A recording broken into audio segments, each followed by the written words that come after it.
Hi, welcome to PCTV. I'm here today on the big announcement by the Reserve Bank.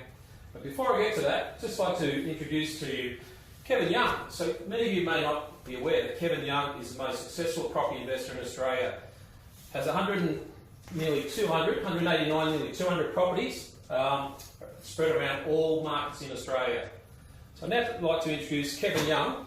So we can have a look at today's Reserve Bank announcement by the Governor Glenn Stevens on what they've done with interest rates. So Kevin, welcome to PCTV. Thanks, Phil.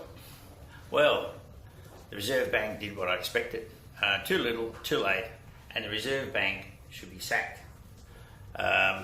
We've always said that Reserve Bank do too little, too late, and that's what they've done today. If you look at the reasons that they've given for twiddling their thumbs, it's absolutely crazy. They've let the economy down just when the economy really needs an active, vibrant Reserve Bank. So last month, Kevin predicted that Reserve Bank will keep rates on hold, and they've done that again today at the meeting, keeping rates at 1.75. So Kevin, what are some of the reasons you think they might have kept rates on hold at 1.75? Basically because I agree with economist Clifford Bennett that they're inbred. They leave school, they come out of university, they go to the Reserve Bank and they educate each other. They're not part of the real world out there. And for ages we've railed that the Reserve Bank don't help the people that they're supposed to be. Their number one charter is full employment. We've got nearly 6% unemployment. In 2009 they had 4.3% unemployment. What did they do? They raised rates from 2.5, I think it was, to 4.75. And they killed off their number one charter, which is full employment. We're still sitting up around that 6%. So what we need to do is sack the Reserve Bank. So if we sack the Reserve Bank and we put Kevin Young in charge of the Reserve Bank as Governor, where do you see interest rates going in the future? Well, right now I'd take rates right to 1%. That sounds amazing, doesn't it? 1%. Canada, a similar resource-rich country as us, is on 0.5%, 0.5%. America, at the moment, you can borrow a 30-year fixed loan for about 3.25%. All this means is you've got certainty in the economy and you've got an incentive, if those lower rates are passed on to business, to employ more people. That's another problem because the Reserve Bank is there to look after our banks, but it's not really. It's supposed to be looking after us, but actually it's looking after the banks. We have, in my opinion, a banking monopoly. The Reserve Bank should be going to banks and saying, rates are down, you're not lowering your rates. So in the statement it talks about low business rates. Well, that's an absolute lie because rates now, the profit on rates to business are higher than they were when they had competition in the 90s and early 2000s. So what's the Reserve Bank doing about it? Nothing. What's our federal government doing about it? Nothing. So, the Reserve Bank should be sacked. So my question was, when do you think that you're thinking they should bring rates down straight away? So what's your prediction for next month? So we can, when we come back to PCTV next month in the first Tuesday in August, where do you see rates at? 1%, or they should come down at least 0.25 for sure?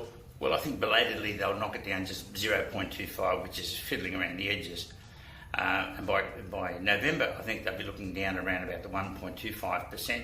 Again, too little, too late. Should jump straight in now, go straight to 1%, really impact the market. And they should also be saying they're referring the banking monopoly, in my opinion, to the ACCC, because we do have, in the words of APRA, a banking oligopoly, which is one step away from a monopoly. Yep. Why isn't that happening? Why aren't they helping us? Why aren't they helping the economy? Right now, the economy needs help because, despite the statements made in the statement today, the economy is sliding down. We've got high unemployment. They talk about retail spending. No, it's a lie. Retail spending is coming down. They talk about the GDP being good. No, it's held up by only resources. Now, when was the last time an export of iron ore or coal helped your back pocket? Never. It doesn't. No. So all the internal things that mean our growth is increasing are going down. So the next GDP figure that comes out, the media and the Reserve Bank are saying, oh my God, we should have lowered rates because look, GDP has come down, our wealth's come down, but the figures are all there. I'm excited on that because I hate the Reserve Bank. But disposable income's gone down, we've got all the figures, I can go through them. Retail sales growth is now at 45 degrees, household income and consumption down at 45 degrees. What's the Reserve Bank doing about it? Nothing. Underlying inflation is way down, and in the past, this inept Reserve Bank have used inflation rising as a reason for them raising rates. Well, now inflation's falling dramatically. Why aren't you using that same argument to say we can lower rates dramatically? But I guess the summarising all this is totally irrelevant.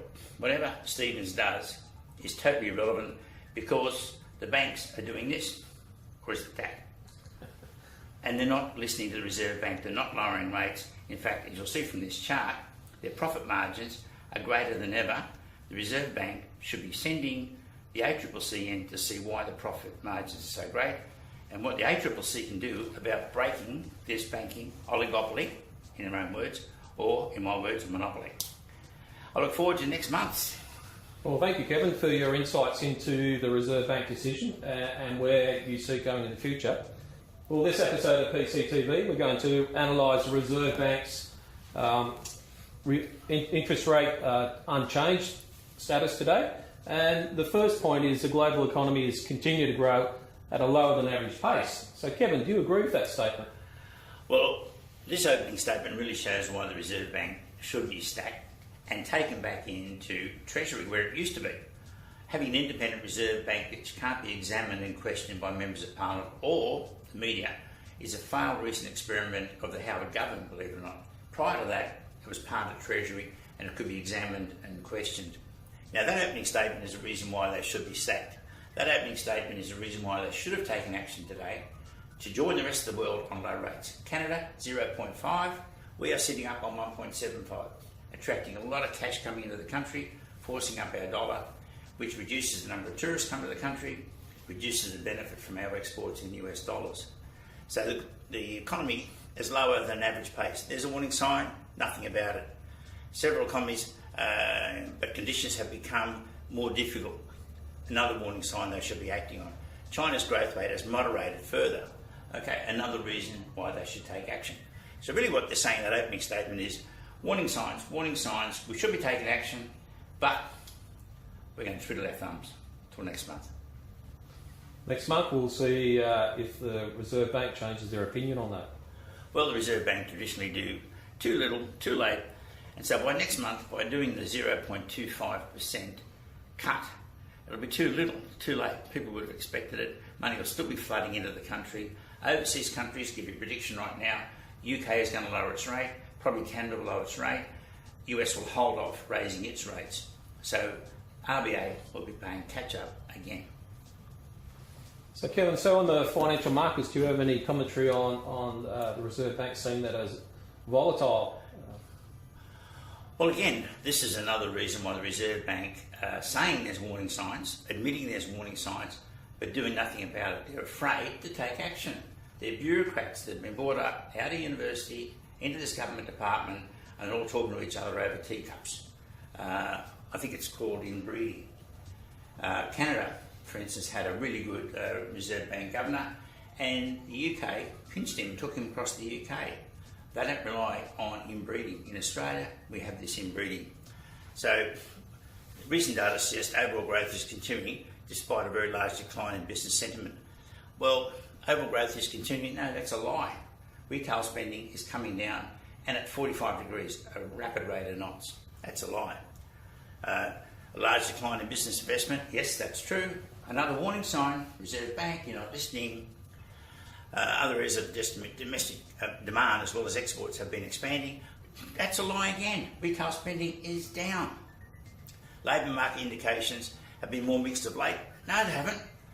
Labour market now is near 6%. In 2009, before you meddled with interest rates and jacked them up nearly 50%, unemployment was 4.3%. Now we're near 6%, 50% higher. Your number one charter, Reserve Bank, is full employment. You failed. You should be sacked. What about inflation, Kevin? So they're stating inflation's been quite low. What's your opinion on that? So again, another warning sign. Inflation's been low because lower rates have brought about low inflation.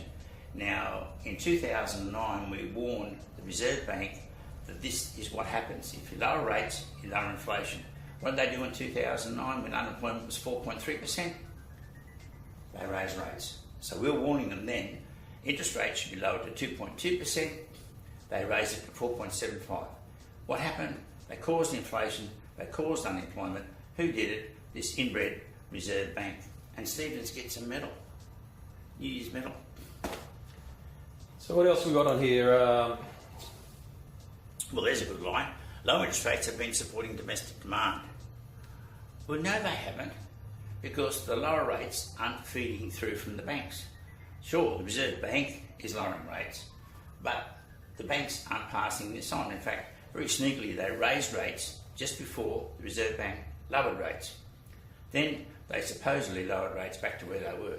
So money isn't getting into the pockets of the people to actually support domestic demand. It's staying in banks' profits. So no doubt you borrowed from the bank. If it's an investment for shares or property, by now you would have been told to go principal and interest. So you'd be paying more money back than you were before, 40% more money back than you were before. This one here, Kevin, is a hot topic for you. So supervisory measures, so I assume that Glenn's talking about APRA, your mate buyers as well, have strengthened lending standards in the housing market. Separately, a number of lenders are also taking a more cautious attitude to lending in certain segments. And at Property Club, we've seen that with our members' purchases. So the impact of that on dwelling prices. So what's your commentary on that, Kevin? I'm writing an article on this, and it's what causes money to go from the amateurs to the professionals. What we're seeing here is the finance industry are setting up destabilising influences so that people are going to suffer. A lot of people are going to suffer who don't have the education, and the money is going to transfer to those that do. Now, APRA have interfered in the housing market. Their excuse is the property prices went up too far and they had to be seen to be taking action. Well, that's a furphy, and APRA should be held account because there was no discussion paper before this that we could examine. They've done it on their own. Question for buyers from APRA. Back in 2001 to 2004, Sydney and Melbourne property prices boomed, higher than they've done this time. Then, APRA didn't take any action. What happened? The market sorted itself out. Supply came through, containing price rises, and for the next 5 or 6 years, there was actually very little price growth in Melbourne and Sydney.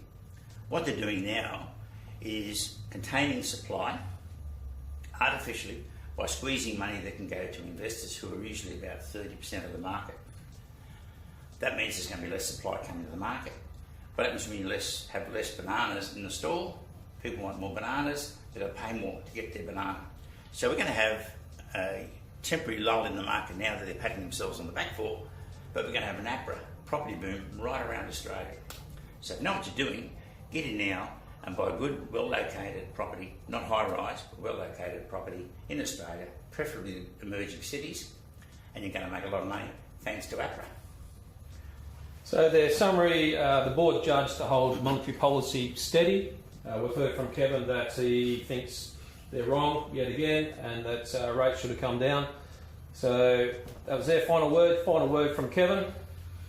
The Reserve Bank should be sacked. Thank you, feel Kevin. much better now. Thank you very much for coming to PCTV, and we'll see you Phil. next month when we analyse the Reserve Bank decision. Thanks, Phil.